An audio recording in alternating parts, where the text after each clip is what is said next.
అదే బయట చూస్తున్నాను హెడ్లైన్స్, బిగ్ బాసా హగ్ బాసా ఇది అని చెప్పి. అదే సో అంటే కూలింగ్ పీరియడ్ అంటారు కదా, సో అది మెల్లగా దాటింది, అందరూ కాస్త ఒకరికొకరు బాగా పరిచయం అయ్యారు.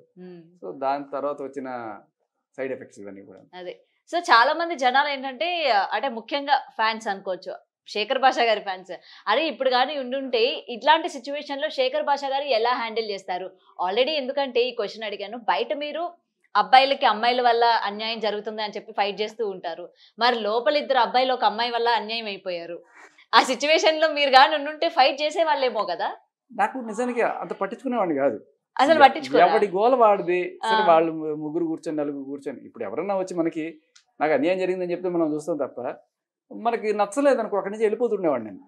వీళ్ళు ముగ్గురు కూర్చొని ఎప్పుడు ఇదే బ్యాచ్. ఇప్పుడు మీరు గమనిస్తే ఆఖరికి ఎలిమినేషన్ అయ్యే రోజు కూడా ముగ్గురు అట్లాగే కూర్చోండి, అదేదో విడదీయరాని బంధంలాగా. సో ముగ్గురు ఎక్కడ పట్టినా ముగ్గురే కనబడుతుంటారు.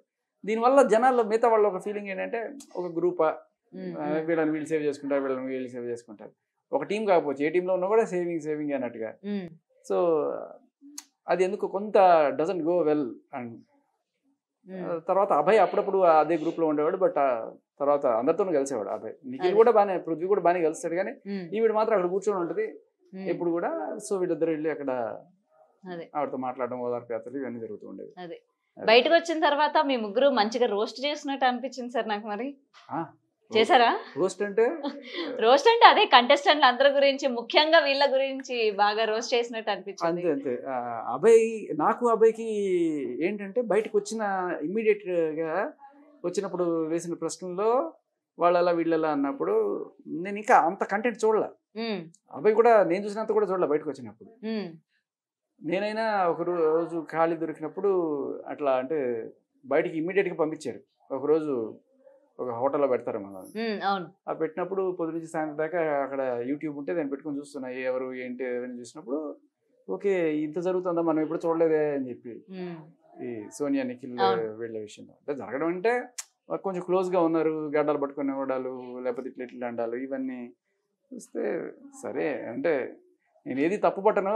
కాకపోతే మన కల్చర్ ఇంకా అంత ఎవాల్వ్ కాలేదేమో వీళ్ళని అర్థం చేసుకోవడానికి, మనుషులకు అర్థం కావడానికి ఇది మానవ ప్రేమ కాదు కాదు కాదు అన్నట్టు అనిపించింది.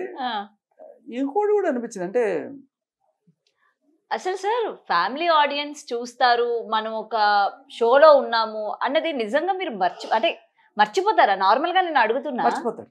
అక్కడ అన్ని కెమెరాలు మనల్ని అబ్జర్వ్ చేస్తూ ఉంటాయి, మనం చేసే ప్రతి మూమెంట్ కూడా క్యాప్చర్ చేస్తూ ఉంటాయి కదా. అది మీకు వెళ్ళిన ఒక మేబీ మహా అయితే ఒక సగం రోజు కూడా ఉండదు ఆ ఫీలింగ్. తర్వాత నేనైతే మర్చిపోయి నేను నార్మల్గానే ఉన్నాను.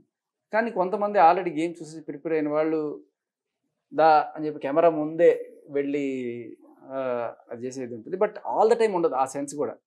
ఏదో రోజు వాళ్ళకి ఏదో మంచి కంటెంట్ చేద్దామని ప్రిపేర్ అయినప్పుడు కొంచెం కెమెరా ఫేవర్గా వెళ్ళి అట్లా మాట్లాడడం ఇవన్నీ కూడా చేస్తుంటారు. బట్ అదర్వైజ్ అది దాటి బయటకు వచ్చేసిన తర్వాత బిగ్ బాస్ వాళ్ళని చూస్తున్నాడు అనే విషయం చాలా మంది మర్చిపోతారు. మీరు చెప్పిన ఆ విషయం ఏదైతే ఉందో అది అంటే మేబీ ఆవిడ డిఫెన్స్ ప్రిపేర్ చేసుకుందో లేదో దాన్ని అడుగుతారు కదా రేపు, ఏంటి అక్కడ ఏం జరిగింది ఇదిగో అని చెప్పి వీడియో చూపించి అడిగినప్పుడు. సరే నాకైతే ఒకటి తోచింది, ఇప్పుడు అన్నం తింటున్నప్పుడు మనం అప్పుడప్పుడు మెతుకులు పడి పప్పు గిప్పు చారు పడినప్పుడు మరకలు అవుతుంటాయి కదా. పాపం ఏదైనా మరక గుర్తించిందేమో, మరక మంచిది కాదనుకుందేమో, ఆ మరకని ఇట్లా అని గోరుతోటి తిరుపున్నట్టుంది అని నాకు అనిపించింది. ఓకే. అండ్ శేఖర్ భాషా గారు, మీరు ఆడియన్స్ ఓటింగ్ వల్ల బయటకు వచ్చారా, లేకపోతే బిగ్ బాస్ ని మీరు ఏమైనా రిక్వెస్ట్ చేసుకున్నారా? అంటే మాకైతే కనిపించలేదు, నాకు బాబు పుట్టాడు నేను వెళ్ళిపోతానని చెప్పి మీరు ఏమైనా సీక్రెట్ గా రిక్వెస్ట్ చేసుకున్నారా? బిగ్ బాస్ ని రిక్వెస్ట్ చేసుకున్నది రెండు. బిగ్ బాస్ నాకు ఒక ట్రిమ్మర్ పంపి, బిగ్ బాస్ నాకు ఒక దాని ఏమంటారు ప్రోటీన్ డబ్బా రెండే రిక్వెస్ట్ చేసుకున్నా. ఆయనకి ధైర్యం లేదు నా మీద. బట్ తర్వాత బయటికి వెళ్ళిపోదాం రిక్వెస్ట్ చేసుకుందాం అనుకున్నా కూడా ధైర్యమేమో, అందుకే నా కంటెస్టెంట్లనే రిక్వెస్ట్ చేసుకున్నా నాకు వెళ్దామని చెప్పి లాస్ట్ డే. కానీ జనాలకు అప్పుడే మిమ్మల్ని పంపించడం ఇష్టం లేకుండే అసలు సెకండ్ వీక్.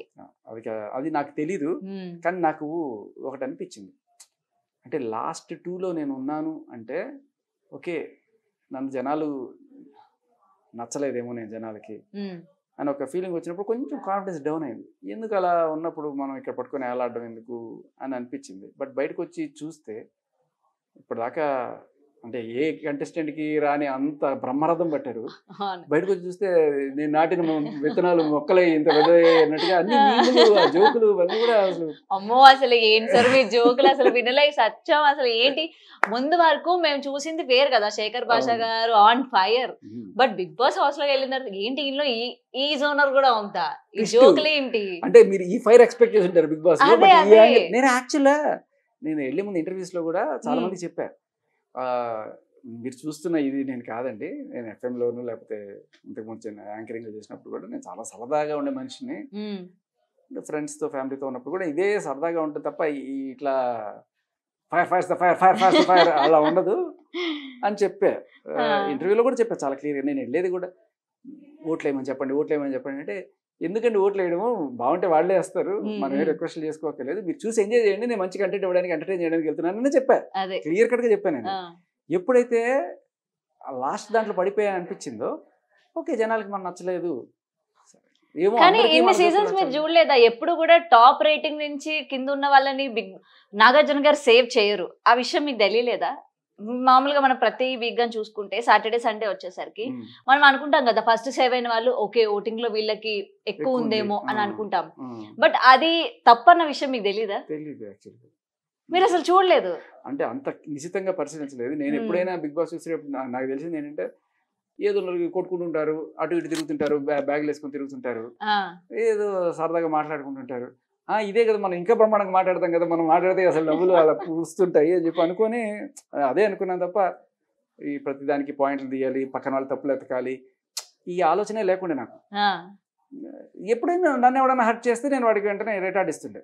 ఆరోగ్య విషయంలో ఆమెకి ఇచ్చినట్టు, అలాగే ఆదిత్య విషయంలో స్టార్టింగ్ సోనియాకి మీకు గట్టిగా పడింది. మేము అనుకున్నాం అబ్బా సింక్ అయింది అయితే వీళ్ళిద్దరికి, ఇంకా హౌస్ లో చూడవసరం లేదు, మంచి కంటెంట్ వస్తుంది అనుకున్నాం. కాదు కదా, నేను అది కూడా first day second day orange గురించి అన్నప్పుడు అయ్యో పాపం అన్నేసేనే అమ్మాయి అన్న ఫీల్ ఏంటిది అని చెప్పి వెంటనే అమ్మాయికి వెళ్ళి లేదు ఏమనుకోకండి, మీరు బాగా మాట్లాడారు, మీరు ఇది అనుకోలేదు అంటే, అప్పుడు తర్వాత మెల్లగా అమ్మాయి నెక్స్ట్ తర్వాత చూపించలేదు నేను. తర్వాత పాపం చాలాసేపు మాట్లాడే అమ్మాయితో, అసలు మాకు అది వద్దు కదా, మాకు ఏం జరిగింది అదే కావాలి. ఆమె ఇంజనీరింగ్ చేసిందని, తర్వాత లా చేసిందని అవన్నీ చెప్పుకొచ్చిన తర్వాత was good friend with her తర్వాత. కానీ ఆవిడ టార్గెటెడ్ గా చేస్తుంది బేబక్కని వీళ్ళందరూ అంటే, ఓకే ఇది ఆవిడ గేమా, ఇలా ఆడతారా, ఎందుకు లేని కావాలనే విషయం కక్కడం దీనికి ఎవరి మీదైనా అనేది నాకు ఎందుకు నచ్చేది కాదు. 2-3 రోజుల తర్వాత ఇవి కానీ మణికంఠ కానీ ఒక ఫేక్ ఇది చేస్తున్నారు అనేది నాకు అర్థమైన తర్వాత, అంతసేపు అవతల వాళ్ళతో పక్కన కూర్చొని మాట్లాడేది ఎందుకు, నేనైతే ఫ్రెండ్షిప్ చేసుకోవడానికి, వాళ్ళ గురించి తెలుసుకోవడానికి. ఎందుకంటే నాకు ఏదో ఒకటి తెలుసుకోవాలనే క్యూరియాసిటీ బుర్రలో ఎప్పుడు ఉంటుంది అనమాట. ఎప్పుడైతే ఫోన్ లేదు, నెట్ లేదు, గూగుల్ లేదు, నేను ఎప్పుడు కూడా టెక్నాలజీ, గ్యాడ్జెట్స్, నెక్స్ట్ ఏం వస్తాయి ఇవే చూస్తుంటాను. అలాగే ప్రోగ్రామింగ్ కూడా చేసుకుంటాను. నాలాంటి వాడికి ఖాళీగా కూర్చోవడం అంటే అస్సలు రకంగా ముళ్ళ మీద కూర్చున్నట్టు అనమాట. సో ఏదో ఒకటి తెలుసుకోవాలి అని చెప్పి నేను అందరినీ అడిగి మాట్లాడుకోవడం ఇవన్నీ చేసేవాడిని. బట్ అందుకు కాకుండా నీలో ఉండే తప్పులు ఎతకడానికే నేను మాట్లాడుతున్నాడు మణికంఠ అనిపించింది. ఆ అమ్మాయి పాపం సోనియాతో మాట్లాడుతున్నప్పుడు మీరు కొంచెం ఫెమినైన్గా అనిపిస్తుంది అంటే దొరికేసింది పాయింట్. అప్పుడు చెప్పాలా, నామినేషన్స్కి వచ్చి చెప్పారు, ఓహో ఇదేనా, ఇందుకనే వస్తారా, ఇలాగే గేమ్ ఆడాలా. కానీ నాకు అనిపించలా, నాకు ఇలా గేమ్ ఆడాలి అలా గేమ్ ఆడాలి అనేది చేసినా కూడా నేను ఒకటే అనుకున్నా, దీన్ని జనాలు ఎందుకు మెచ్చుకుంటారు. సరే వాడికి నామినేషన్లో చెప్పడానికి ఒక పాయింట్ దొరికింది అనుకుందాం. సరే నేను నామినేషన్లోకి వచ్చినా కూడా నేను మంచిగా ఉన్నాను, సరదాగా ఎంటర్టైన్ చేస్తున్నాను అంటే జనాలు నన్ను మెచ్చుకుని నన్ను అక్కడ ఉండిస్తారు కదా, దానికోసం నేను ఇంత క్రూరత్వానికి లేకపోతే కన్నింగ్నెస్ చేయాల్సిన అవసరం ఏంటి అని అనుకొని. కానీ ఎవడిష్టం వాడిది. కానీ నేను చెప్పేవాడిని వాడికి, అరే నువ్వు గెలవాల్సింది ఈ నామినేషన్లు ఇది కాదురా, నువ్వు గెలవాల్సింది జనాల మనసులో రా అని చెప్పేవాడిని. నేను ఇద్దరికి చెప్పా, ఆదిత్యకు కూడా అదే చెప్పా. లేదు ఆదిత్య చాలా తెలివిగా వాడు అట్లా వీడిట్లా నీకు కనపడుతుందా, వాడు గ్రూప్స్ చేస్తున్నారు అని చెప్తున్నప్పుడు, చేస్తే చేయనివయ్యా, చేస్తే చేయని, అయితే ఏమవుతుంది గ్రూప్స్ చేస్తే, నీ టాలెంట్ నేను కాపాడుతుంది. అసలు హౌస్ లోకి ఎంటర్ అయిన తర్వాత మీ ఇద్దరికి మంచి ట్యాగ్ పడిపోయింది, పెద్దోళ్ళు, ఇంటికి పెద్దోళ్ళు. అవునా, ఆదిత్య గారు తర్వాత శేఖర్ భాష గారు.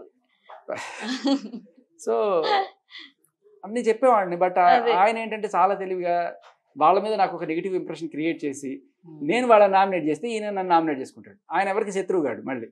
అవును, అందరికి మిత్రువే ఆయన. అసలు నేను ఎందుకు నామినేట్ చేస్తాను? సరే వాళ్ళు ఎవరో విష్ణుప్రియ, సోనియా ఏదో కొట్టుకున్నారు. అది వాళ్ళ పర్సనల్ విషయం, ఏదో అవును. కొట్టుకున్నారు. దాని గురించి పెదరాయిలాగా నేను తీర్పు చెప్పడం ఏంటి? ఉమ్. అందులో ఆడవాళ్ళ గొడవలు 100 ఉంటాయి. ఉమ్. దాని గురించి కానీ మనం మరి విషయం- బిగ్ బాస్ అంటేనే ఎక్కడ ఎవరి విషయంలో ఇష్యూ జరిగినా సరే అవతల వాళ్ళు స్టాండ్ తీసుకోవాలి కదా, తీసుకోకపోయినా అడుగుతారు కదా. మరి ఎండ్ ఆఫ్ ద డే అటు నాగార్జున గారు కావచ్చు, లేకపోతే ఆడియన్స్ కావచ్చు, అడుగుతారు కదా. మీరు